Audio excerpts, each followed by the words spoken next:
ESPN 94.1 FM and AM 930 present The Drive. Brought to you by Huntington Federal Savings Bank. Local then, local now. Member FDIC. It is Monday, April 13th. Your drive begins now on ESPN 94.1 FM and AM 930. I'm your host, Paul Swann. You can join the program anytime. You can call the Miller Lite phone lines at 877-420-TALK, 877-420-8255. Miller Lite Whole Truth, great taste, only 96 calories. It is the original light beer. No guests today, so we'll be taking mostly your comments. Best place for me, social media-wise, on Twitter, at Paul Swann. That's a great place to be able to talk to me. And, of course, I'll be reading all your tweets and your comments on social media as we progress through yet another week without sports. And let me tell you, it's getting desperate out there right now. I'm going to have to come up with something. I'm going to start some sort of home league, something a lot better than what we've got, because what do we usually do when we're together and we're stuck at home when we've got the family? Well, we go to sports, and right now it was not fun. I was watching a little bit of ESPN's horse contest. Now, if you don't know what this is, let me walk you back a minute.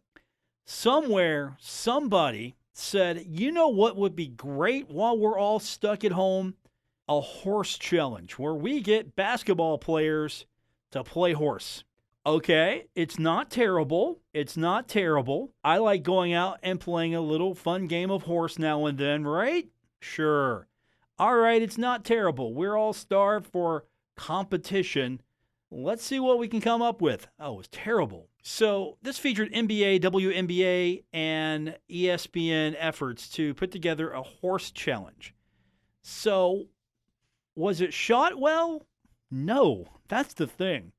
We have got, and let me be honest with you here, it doesn't take much money to put together something usable. It doesn't take much money. This wasn't live. We weren't live streaming this on Zoom or anything else. This was players taking their phones and shooting footage of themselves playing horse. And then all that video was sent off somewhere and it was put together. What did you not think this through? So I'm looking at pixelated cell phone video. That was terrible. It was absolutely atrocious. And this is what we're going to have to deal with over the next few months? Harebrained ideas like that? No. First of all, there are better ways to capture this video. Now, I understand we're all under quarantine, but you mean to tell me we couldn't put a phone call in to say GoPro or someone like that and say, look, I need a couple of GoPro units. I need some Heroes, whatever the latest units are. I need a couple of tripods. We just want to put this together. We're doing it quick. We're going to shoot it dirty. That's fine. You mean to tell me we didn't have better opportunity to stage this? These guys aren't dumb. They can handle hooking up a GoPro or some other form of video camera. And, oh, by the way, just a pet peeve of mine, learn the difference between shooting video horizontally and vertically. Do not do one. Shoot the video as if you're going to watch it on your TV. Your TVs are not vertical, they're horizontal. So shoot video horizontally, if you would, please. So I watched that, not for long. I saw how terrible it was, and I'm done. And I tried to still watch the NBA players playing NBA 2K, and it was terrible as well. Because, again, you got guys who are just NBA players. They're playing 2K. They're having fun. And there's nothing wrong with that. I'm not going to claim that I'm any good at this stuff either. But if you're going to put together a tournament of guys playing 2K, at least make it interesting or get guys that are actually good at the game. So ESPN, again, trying to fill programming, trying to give us something interesting because we're all starved for content right now. And they put this together, and we talked about this before, but I tried it again, and it just wasn't very good. It was like you and me playing 2K. The quality of the game was just that good. You and me playing 2K, we could have probably done better. And you didn't have, after all, good commentary. Instead, you had the video game and its pre-recorded announcers just reacting to whatever pre-programmed situations. You didn't have actual announcers calling this. At least when I've seen some of the NHL stuff on a couple of the channels. I've seen some of the, for example, Fox Sports LA, I believe, or the Kings. I don't know which entity put it together, but it was on Twitter. I looked at a little bit of it, and you had actual play-by-play of NHL 20 being played. Okay, that's fine. That's interesting. You have real-life commentators commentating. It's a step up from what I saw here. And the players were just not interesting as well. I mean, they were just chatting with each other like, hey, how's it going? There was nothing really into it. I've seen these things staged a lot better. Now, granted, you don't have the production value at this moment because you don't necessarily have the ability to go set it up at a player's house. But still, there are people on Twitch and other video streaming services that are doing a far better job and are far more entertaining. I don't know if ESPN maybe wants to dial up a few of those guys. What's Ninja doing? Get him on, play some Fortnite on ESPN if you have to go this route. Just not very good. I was really disappointed in this because I think NASCAR, NBC, I think they're carrying these on Fox as well because I haven't seen that many of them. I did watch the one that was on NBC, but I think this is on Fox as well. I'll double check that for my accuracy. But the iRacing, I thought the iRacing concept was really cool, and it's been good. It's been interesting. And you got real life play-by-play. You've got commentary. You've got check-ins with guys who are racing from their home rigs. And this is a lot better because these guys actually have put the time, energy, and money into these rigs because, I mean, this is racing simulators. These are pretty cool. Depending on your setup, you've got something that's pretty cozy at home or you've got something that's set up with rumble feedback, and it's pretty cool. And I don't know what the magic formula is for all the other leagues to come up with because I think the racing stuff has been pretty cool. Now, Kyle Larson right now might not think it's pretty cool because he was suspended indefinitely by NASCAR. Also, he's not doing the iRacing right now because he got yanked from that because he used a racial slur on a live stream during the race. Now, he's since apologized, said no excuse, and the sponsors, of course, have slapped him on the wrist, suspended him, and he's going to have to go through, of course, sensitivity training and everything else, and hopefully he's going to learn from this. But I get it. You think you're just hanging out with your buddies. No, you're being broadcast. And I'm not excusing I'm not excusing it for whatever the position is, home by himself, but you're on a broadcast now. This isn't home. This isn't home. You're in the car. Pretend you're pretend racing, pretend you're in the car. Pretend you're being monitored because these guys are being monitored all the time on the radios anyway because people go to the races and they like to listen to the car chatter of their favorite driver. It's pretty cool. I mean, think about it. It was sort of what the XFL was doing, kind of giving you a little insight into, okay, let's listen in a little bit more. Let's listen in on what they're saying on the sidelines. Let's talk to them on the sidelines. But I think the iRacing stuff's been pretty good, minus Kyle Larson and his slur, and he is being reprimanded. He is being punished. He's losing some income over this last night. He's showing, I guess, the fact that you're not just hanging out with your buddies and you're not playing with your boys. You're not doing that. No, you're doing this. It's video game. It's fun. But at the same time, this isn't your home, hanging out with your boys. You can say what you feel like saying or, you have that relaxed atmosphere. No, you're on a broadcast. You're entertaining us. You got to act like you're on the job. I mean, even though it's fun, you're on the job. You're doing something. You're doing something that's being broadcast, and honestly, other than this, I think the iRacing stuff has been pretty cool. And I wish the other leagues could come up with something because even though this stuff is fun, they're thinking about other ways to actually get back to the business of sport. We don't know if baseball is going to be able to come back and start their season. We don't know if the NBA is going to be able to finish their season. And we don't know if the NHL is going to be able to finish their season. And I'm going to be quite honest with you. I don't think we're going to see the NBA or the NHL. I just don't think we're going to see it. If it happens, I'm going to be excited because I miss hockey. I absolutely miss hockey. I almost broke down and bought NHL 20 because I miss hockey so bad. I didn't care what it was. I wanted hockey back. And I almost broke down and bought it. Then I looked at my bank account and realized where I work and decided against it. But it would have been fun if I could have. We could have live streamed that. I would have been a lot better than those NBA guys. Let me tell you that right now. I'm just going to be upfront with you. I would have been at least aware of my deficiencies, and I would have owned it, and it would have been entertaining. But that's a side story there. So what are we going to do today on the show? Well, we got some stuff to get into. Of course, the XFL, I mentioned them. They have declared for bankruptcy. We'll talk about that.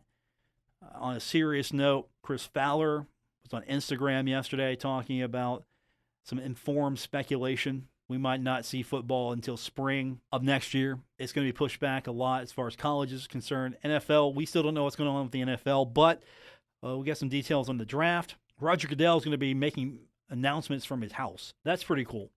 And I guarantee you the NFL is going to have a lot better video production than that horse contest. I could go out here right now in the parking lot. We could probably stage a better horse competition and still do it with probably better results with my cell phone. I think we could have probably done a better job if we put that together ourselves. But I digress. Here we are once again. Thanks for tuning in. I appreciate it every day, trying to figure out what the day is going to be. It's always a challenge. So I appreciate you checking in with me every day and going on this journey with me together. We will carry on with today's edition of the show when we continue here on ESPN 94.1 FM and AM 930. Never miss a moment of The Drive with Paul Swann. Subscribe on Apple Podcasts, Spotify, or wherever you get your podcasts. We're presented by Huntington Federal Savings Bank. Welcome back to the Monday edition of The Drive on ESPN 94.1 FM and AM 930. As we continue to struggle through these days, hopefully everyone's staying safe, and we do appreciate you checking in with us on the program. I think the one thing I'm grateful for right now is the fact that we've got the NFL, and they are having a draft. And we just found out that ESPN and NFL Network are going to put their forces together. They're going to put their resources, everything. They're going to join up. And it's going to be a joint broadcast that'll air on both networks. 3 days of NFL draft action. And, of course, if you can't watch it, you need to listen to it. We got you covered. We'll have the draft for you all weekend long, April 23rd, 24th, and 25th. We'll have the NFL draft for you right here on ESPN 94.1 FM and AM 930. So the draft, the broadcast, going to originate from ESPN's headquarters in Bristol, Connecticut. Now, they're going to limit everything, of course. So draft host and a limited number of commentators will be in studio, but social distancing guidelines, you would think I've said that enough. I would nail that when I say it. Social distancing guidelines. Other reporters and analysts will report remotely from home. Commissioner Roger Goodell will introduce first-round picks from his home in the New York city of Bronxville. Not the Bronx, Bronxville. So that's what the NFL draft is going to look like. I'm still fascinated by how this is going to play out. Is this going to look like one gigantic Zoom conference call, or is this going to have some production value to it? I think at this point, we don't care, just as long as it's watchable. Unlike that horse game that they played, this is watchable. We're fine. I mean, really, that's all we need, because it's going to be quicker. It's got to be quicker. I think they're planning on doing this thing the first night from 7 to like 11 or so at night. Sort of the direction I've been given. Going to be a little longer the third day, I'm sure, because they're going to have more rounds to tend to. But I guess teams are still going to get their 15 minutes, 15 on the clock. Cincinnati Bengals, let's go. If that was the Bengals, I would just draw it out. I would go until maybe 13 minutes or so, and then I'd give the commissioner the old text. However they're going to do this. And that's what's going to fascinate me the most, is how they're going to actually pull this off, how it's going to be orchestrated. Because really, on a best-case scenario, you've got the infrastructure that can pull this off. Worst case here, we're going to be in somebody's house. Wi-Fi is not going to be so hot. I mean, hopefully, commissioner's got good Wi-Fi. He's got good internet. Power doesn't go out. He's got a backup just in case. I mean, is he going to be on his cell phone with the video? I don't know what's going to happen here. And that's the interesting thing about all of this, is the fact that we don't know.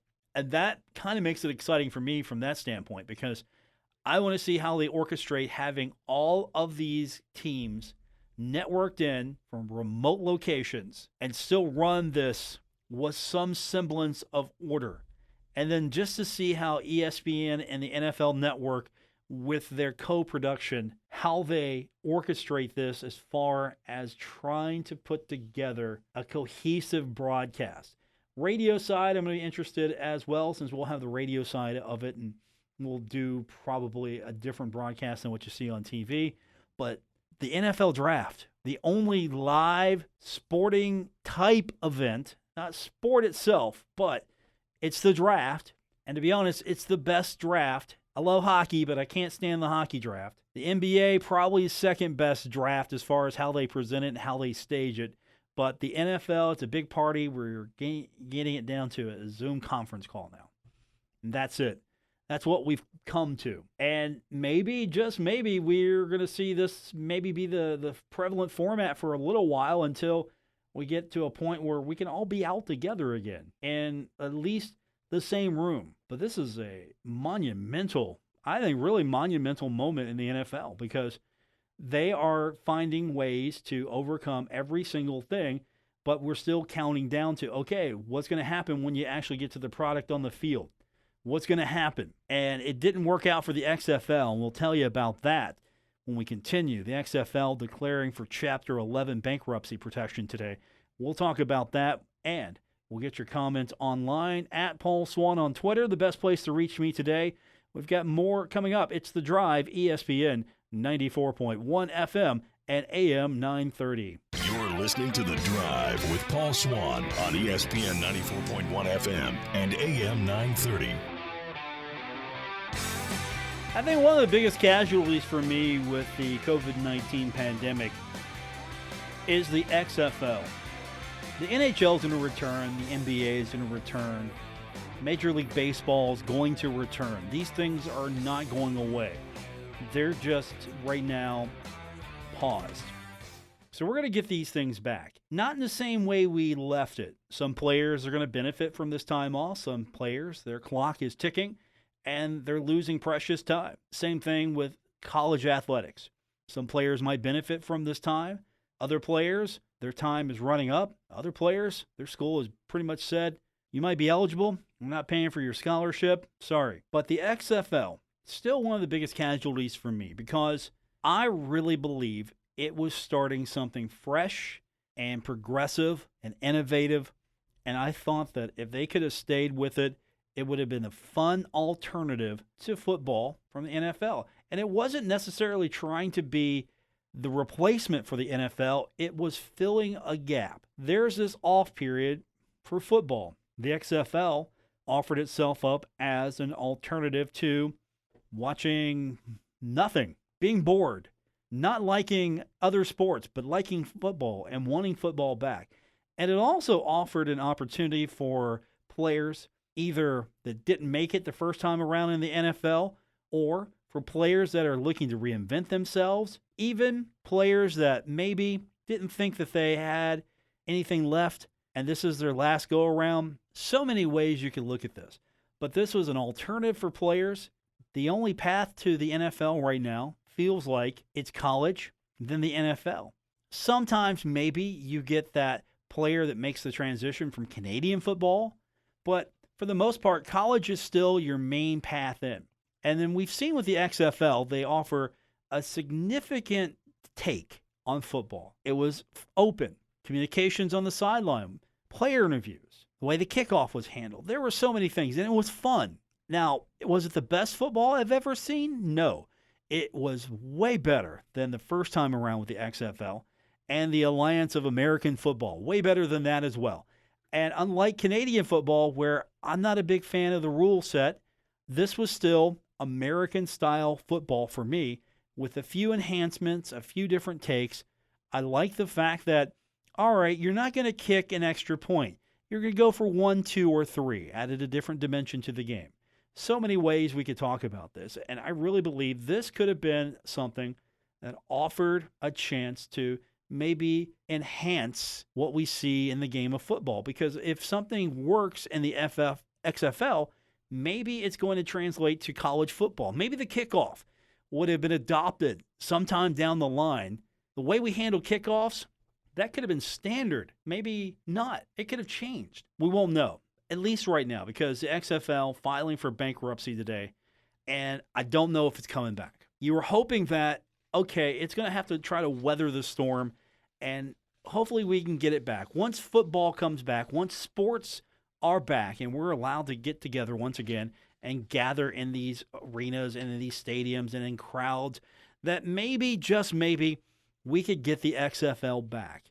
But the filing happens today. The organization possibly could be in the $10 million to $50 range. I'm sorry, $10 million to $50 million range in both assets and liabilities. You got guys like Bob Stoops. He's a creditor with a large unsecured claim. I will give the XFL credit for this. It didn't fail because we weren't accepting of it. It didn't fail because the product didn't live up to the expectations. It didn't fail for any of these reasons. It failed because of a once-in-a-lifetime event, a global pandemic. So small consolation there, but still, I don't think it failed. I think it was on its way to becoming viable. I really believe that. But now they had to cancel the rest of the season, and then they had to lay off employees, suspending operations. Unfortunately, I don't know if you can come back and get this again. I don't think you can catch lightning in the bottle again. They had 8 franchises, played 5 games out of 10 game schedule. TV ratings were okay. Yeah, again, it's new. They had, I thought, a viable television plan with ESPN and Fox. We were talking about it. Spring football, we were talking about it. It was something we were entertained by. And of course, baseball was coming up, and we would have had March Madness to talk about as well. So there were other things that would have occupied our time just as much. And I will admit, I wasn't seeking out the games. But if it was on and I happened to be where I could watch it, sure, I would watch it. And I think part of that was because I didn't have a team that I could latch on to. If there was a Cincinnati team, and I kind of joked about this, hey, XFL, can we get a Cincinnati team? And I'm going to tell you right now, if Cincinnati would have had a team in this league, I probably would have watched. I probably would have latched on to that team and said, this is my pro XFL team, and I'm a big fan. I mean, what happened for me the first time around was when the XFL took form, I grabbed a team. I'm like, okay, I'm going to check this out. So I had to have a team, and I took Las Vegas. Las Vegas Outlaws. I like the name. It's Las Vegas. I like Las Vegas. So that wasn't an option for me this time. But I don't think it was really I had to have a team. I just, okay, here's a game I'm going to watch, and it's pretty interesting. I like some of the rule changes. I like the interaction on the sideline. I like the access. I like knowing what's going on. It's pretty cool. I hope this thing continues. And I think a lot of people watched it and out of curiosity and stayed with it. Unfortunately, this is strike 2 now for the XFL, and I don't think you get to bat again. I don't think you get to strike 3 because you played once and just poor showing. So you come back again, and this time it's an actual football league. You bring in the right people, you take your time in putting this together, and you come up with, I thought, first, okay, who's going to watch this? And then you watch the plan come together, and you watch what they're doing, and you grow interested in it, and I completely was on board. To the point where, again, I was hoping that, okay, maybe they could get a team close by. Maybe at Cincinnati, there could be a team. I would watch that. I'd have something to root for. Unfortunately, it's not going to happen now. I don't know if it's going to come back. And we've already seen this strike out last year. The Alliance of American Football didn't last a full season. It was done. XFL, it looked like it was going to last a season. It's done. Right now, if the XFL could have played a full regular season, I'm confident it would have been back next year. But unfortunately, that's not the case. And I'm disappointed. I really am. I was hoping that this would last. This was last. It wasn't my go-to sport. And that's the funny thing about this. It wasn't my go-to sport, the XFL. But I saw the value in it, and I also felt that, all right, you know what? If there are some guys in this league that I knew I might be a little bit more interested, if there were some teams in this league that I could gravitate toward, I'd be a little bit more interested. I'm interested, but still, it's not a must-see event for me, but it's something I would watch and hope to continue to watch. This could have been a great landing spot down the line. What if, just on a personal note, what if we would have seen a lot of guys make it from Marshall, teams loaded with guys from our school or your school, depending on if you're an Ohio State fan or you're a Mountaineer, if you are a Bobcat fan, whatever the case may be, I think that's where it would have started picking up, at least for us, a little bit more. Okay, here's a great option here. I mean, think of it this way. If players that we follow don't make the NFL, where do they go? Well, they go to sometimes the Canadian Football League. I mean, Rakeem Cato, we had interest in Canadian football for a little while because of Rakeem Cato. Imagine if the XFL was around and Rakeem Cato would have made a team, would have been the starting quarterback for a team in the XFL. All of a sudden, we're all about the XFL. And I think that's where it had a hook. It had to build to it, but still, that was going to be the hook for me. Is like, okay, I need somebody I can really relate to. Or give it enough time, it would develop superstars of its own. I mean, the NFL could have really used the XFL as maybe a second ground to recruit from. You do well in the XFL, all right, you had a pretty good season there. You look good, you look strong, you got some good tape here. We're going to give you a try in the NFL, or you played in the NFL, you didn't have much success, you didn't have the right team, or it just didn't work out for you, whatever the case may be, but you found your rhythm. Okay, we're going to give you a second look here. Think of the possibilities here. This would have been a great outlet for the NFL, because not only are you looking at college to refill your ranks, you can see what guys do in the Canadian Football League, and if their game translates to what you're doing, that's a viable option for free agency. And the XFL, if you see guys and their game translates to what you're trying to do, and you need somebody and you want to take a chance on somebody who's proven, XFL could have offered that opportunity as well. Because, again, the XFL wasn't trying to be the NFL. And that's where the USFL messed up. And that's not the league's fault. That's one of the owners' faults who pushed the league to go in the wrong direction. The United States Football League could have been a viable alternative to the NFL even today if it wasn't for the fact that you had one owner. And there's a great documentary about it. Go look it up. ESPN produced it, I believe.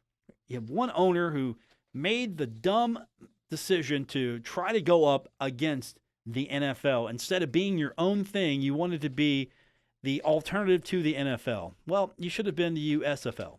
That would have been a lot better for the league because, honestly, I think we could have had room for both. And at the moment, both were pretty competitive with each other. Now, we don't even have that. But I digress. We will continue with today's edition of The Drive here on ESPN 94.1 FM and AM 930.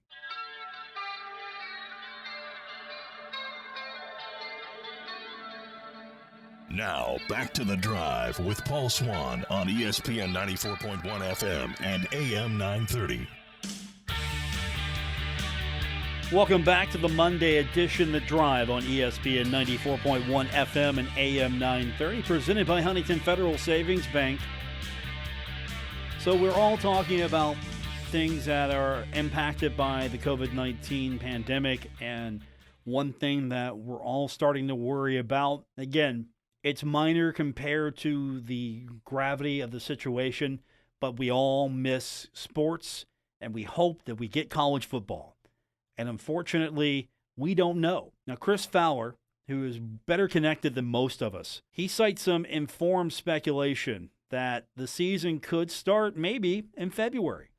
Could you imagine we have to wait till February for college football? Now, he was on Instagram, and he was posting a video there yesterday. And before I continue, is that where I need to go? Not Twitter. Do I need to go on Instagram? I do have the Instagram account. Do I need to go there and post my videos? I'm just asking. You guys let me know. Let me know on Twitter because I haven't given you my Instagram account yet.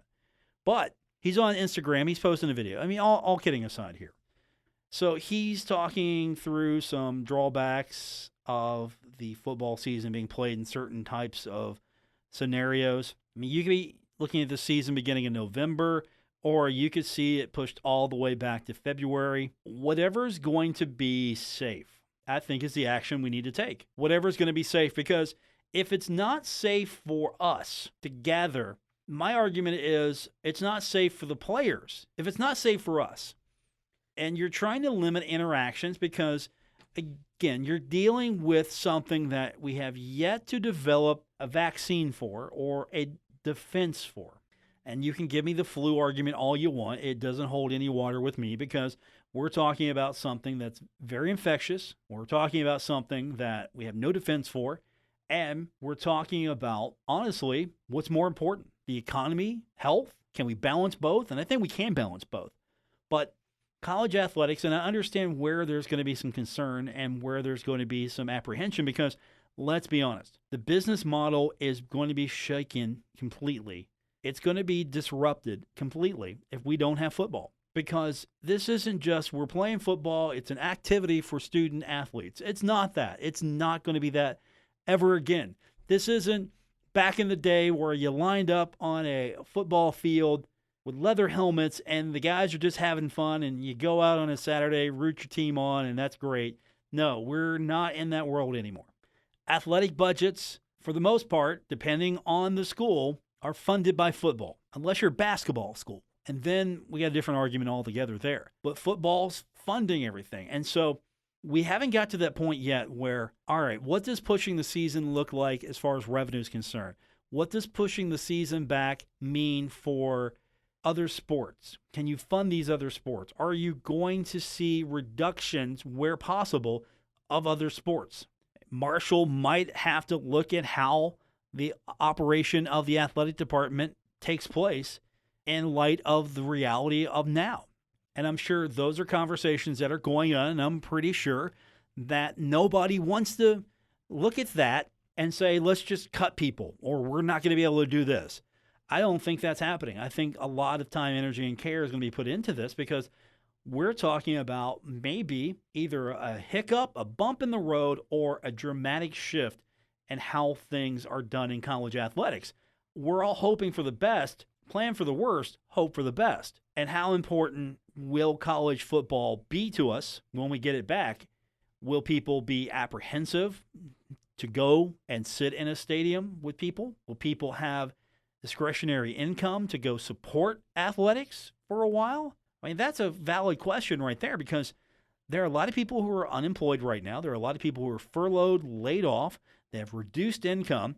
I mean, ESPN, they're asking some of their heavy hitters to take maybe a 15% pay cut, including a Stephen A. Smith, because they're trying to make sure that they don't have to cut back some of the lower wage people. They're trying to keep all hands on deck as much as possible. So ESPN is asking some of their heavy hitters, hey, look, we need you to take a temporary pay cut here. And it's not my job to discuss how they handle their finances and their business practices, but you know what? I understand where they're coming from because, let's be honest, we're all right now hoping that we can get through this, and we're all hoping that we can come out on the other side a lot better. That's why we ask you, hey, if you can support local business, that's one thing that we do. We're asking you support the local businesses in the area because they're supporting us. We're asking you to support them. We don't want to see businesses go under. We want to see businesses thrive. And yes, we are a radio station. We're here to serve the public interests, serve the public trust.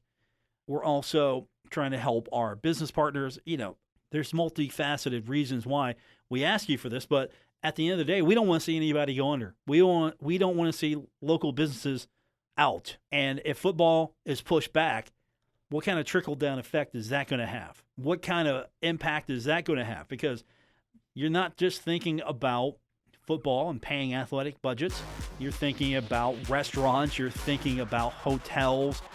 You're thinking about all that ancillary business that goes along with it. All the revenue lost that couldn't be captured by visiting teams, by people coming into Huntington, and multiply that across college football, Division I, Division II. It's going to be pretty substantial. All right, that's going to do it for this edition of The Drive. Back tomorrow. Hey, let me know. What do you like next on the show? What are you looking for? Are we talking stupid movies? You want more hard-hitting news? We're working on guests for you as well. Give me some insight. What you're looking for here. I'm basically taking requests right now. Best place to get a hold of me is on Twitter, @Paul Swann. That's where you're going to find me quickest, or you can find me on Facebook. Find our page, The Drive with Paul Swann. That's going to do it for this edition of the program here on ESPN 94.1 FM and AM 930. WRBC Huntington, W227BS Huntington, your flagship home of the Marshall Thundering Herd and The Drive with Paul Swann, ESPN 94.1 FM and AM 930.